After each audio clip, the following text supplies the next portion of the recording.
वाला मुखड़ा लेके ना चलो बाजार में। हेलो एवरीवन, कैसे हो आप सब। मैं लेकर के आई हूँ आप लोगों के लिए अंजलि की एक अलग ही अंदाज में वीडियो क्लिप।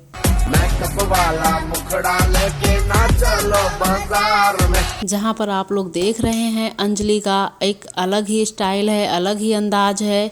और आप लोग बताएंगे कि अंजलि की ये क्लिप आप लोगों को कैसी लगी। वाला मुखड़ा लेके ना चलो बाजार में।